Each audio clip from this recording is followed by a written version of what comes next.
Welcome back to day 2 of our latest adventure, and we are starting the day in the breakfast room at the Hotel Baglioni. It's a little fancier than the Hampton Inn, and there's a very nice list of made-to-order egg dishes and crepes, and that morning cappuccino is always worth a linger, so I'll have two, por favor. Our plan this morning is to hop the metro and venture outside the walls to another place we have never visited, but is steeped in Christian history and reverence. Note on public transportation in Rome, you can use your smartphone, Apple or Google Pay, or your Tap and Go credit card to pay for entry into the metro at the turnstiles or at the reader on buses. As long as you use the same method of payment if you transfer, you can use all methods of transportation for 100 minutes for €1.50 before incurring a new charge. The system tracks your charges during the day, so you will never be charged more than €7 during a 24-hour period. Again, as long as you use the same method of payment. I noticed the charges hit my card the following day with a reconciled amount. The beauty of this system is if you see a stop or site along your travels, just hop off and explore, then catch the next bus or train. You got maximum flexibility for a very reasonable price. From the Baglioni, we took the metro at the bottom of Via Veneto to Termini station, then caught the Laurentina line down to Basilica St. Paolo station. About a 15-minute trip toward our morning objective, the Basilica of St. Paul outside the walls. The Basilica is about 3 blocks from the station, which is set in, let's say, a grittier neighborhood, working folks headed to the train, or day drinkers resting under the plane trees. The Basilica of St. Paul outside the walls is, in Roman terms, a fairly new and massive structure built on a site that has been venerated by Christians since the late 1st century AD. This was the site where the Apostle Paul was entombed after being executed under the reign of Nero, likely between 65 and 67 AD. For 250 years, the site of Paul's tomb had to be worshipped in secret until the Emperor Constantine ordered the site excavated and built the original basilica in 324 AD. Over the coming centuries, the basilica was expanded with chapels, cloisters, Byzantine mosaics, and Gothic effects, and until St. Peter's was built in 1626, it remained the largest church in Rome. St. Paul's outside the wall is one of the 4 papal basilicas, which include St. Peter's, St. John Lateran, St. Mary Maggiore, and is the 3rd of the major basilicas we have visited. During this year of Jubilee, there are events that have been scheduled at the papal basilicas, and perhaps most significantly, each of the basilicas open the Holy Doors, Porta Santa, for pilgrims to Rome. Jubilees occur every 25 years and include concerts, special masses dedicated to groups of the faithful, and a schedule for the opening of the Holy Doors at each basilica. Traveling to Rome and passing through the Holy Doors is significant to the faith, as passing through these doors, along with prayer and confession, provide a plenary indulgence to the pilgrim, whereby remission of sins are bestowed on the faithful. All that said, this is not a day for the Holy Doors to open at this basilica, but there will be a concert later in the day. So what we see today of St. Paul's outside the walls is a faithful reconstruction. On July 15, 1823, a fire destroyed the original basilica. So this church was reconstructed with the original elements and effects that could be recovered and was reconsecrated in 1840, with the portico and columns being added in the 1900s.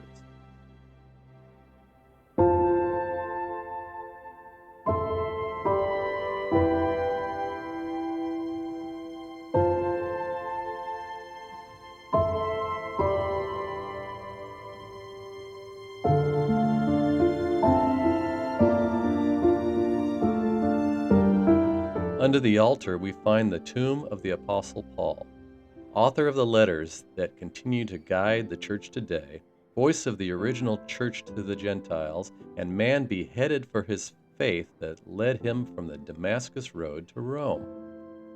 You feel 2,000 years poignantly kneeling at this holy spot. The chains displayed above the tomb are a holy relic believed to be the chains that bound Paul during the time of his arrest, trial, and execution. Like the doors to the basilica, they are a horrific reminder of persecution and brutality faced by the early Christians.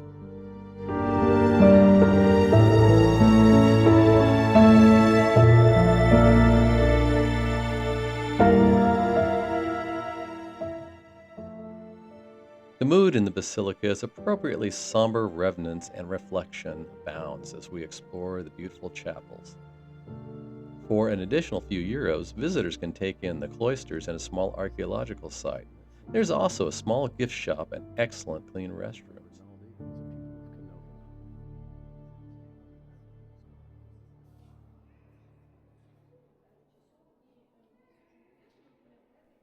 It was when leaving St. Paul's outside the walls that we encountered what we assumed to be a scammer.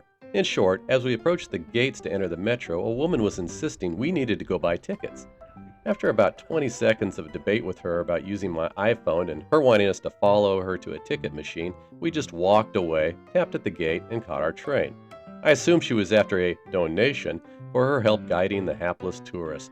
But as a safety share, just know that while I think the pickpocket paranoia is a bit overhyped, places like Rome, Barcelona, New York City, Paris, and anywhere that tourists congregate need to be treated with basic precautions.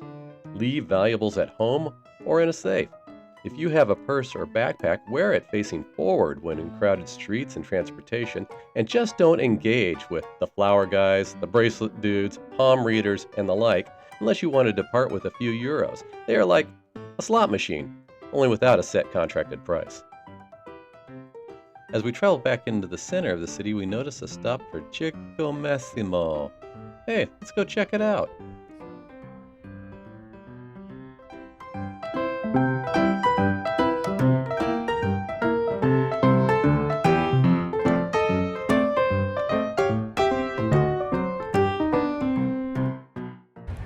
Hey guys, Doobie here, and some really unfortunate travel news. We just finished touring around the Circus Maximus, and I hate to say, we didn't see any animals, there's no acrobats, and not a single frickin' clown in the sight. So be wary, this may not be worth your time. Well, maybe there was one clown. Alright, enough clowning around. We're back on the blue line and heading into the city, and our next stop, Cavour Station, which will lead us to our next destination.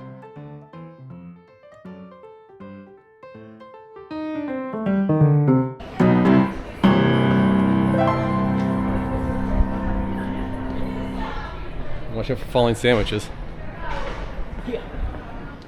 Donna does a little shopping on Via Cavour, and what's that? Ah. New calendar for her.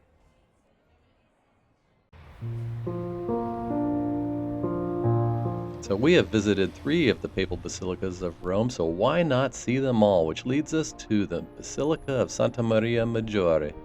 And today we are fortunate. This is a Holy Door day at Santa Maria, so we quickly figure out the queue situation. Seems like the with reservations and the Holy Door entry and the general entry all lead to the same exact place. So after a quick bag scan, we are at the Holy Doors.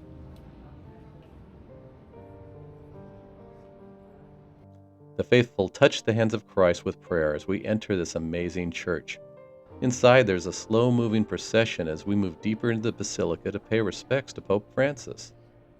Francis loved this basilica and chose to be interred here instead of within the Vatican.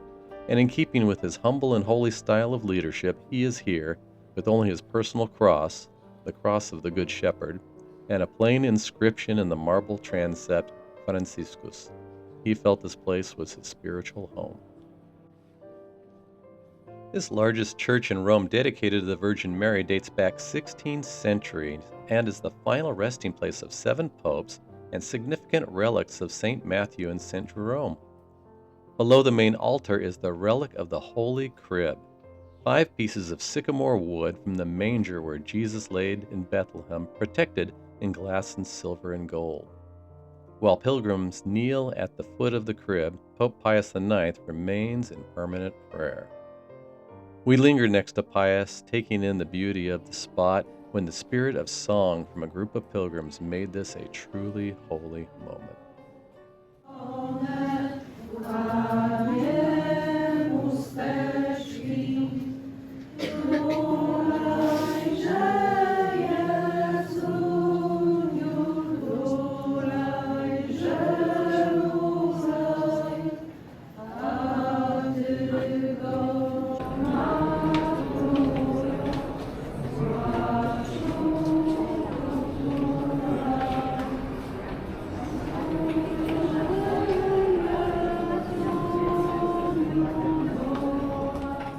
Just to the right of the main altar, we find the final resting place of Gian Lorenzo Bernini, this master of sculpture, architecture, painting, and city planning, whose artistic contributions personify the ideal of Baroque Rome, lies with popes and saints.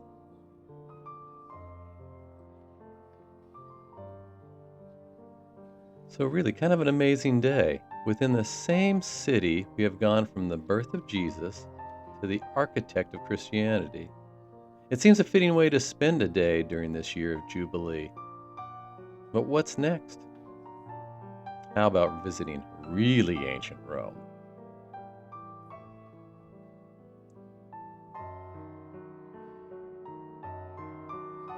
For that, we drop down into the Termini train station and find segments of the Servian Wall, which was part of the original fortification surrounding Rome in the 4th century BCE. This wall, built of tufa stone, now protects that most Roman of institutions, McDonald's. Only, unlike Mickey D's in the States, this one comes complete with a barista making a mean macchiato, and only for €1. I'm in. From Termini, we catch the metro back to Barberini Station and Piazza Barberini, where we are greeted by Bernini's Fontana del Tortone. The piazza is also surrounded by actual banks, not just those Euromat ATMs you need to avoid, and allows us to grab a few euros for our driver tomorrow. As we walk up Via Veneto, we pass a small drinking fountain, the sculpture by Bernini of the Fontana delle Api, or Fountain of the Bees. This has been a favorite place to fill water bottles in past summer trips to the city. We pass the Capuchin church that houses an ossuary, and then it's just a short uphill walk back to the Baglioni to meet up with the MedFit Culture Group for another Roman dinner.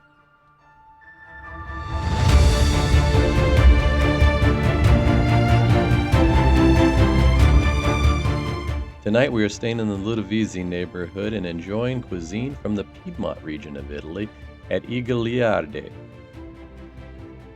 We start with some amazing antipasti, and then of course delicious pasta and a little beef for Donna Doobie. And it's all washed down with a nice nebbiolo. A good way to end our second day in Rome. Tomorrow we hit the high seas, and we're going to see you then. Good night, everybody.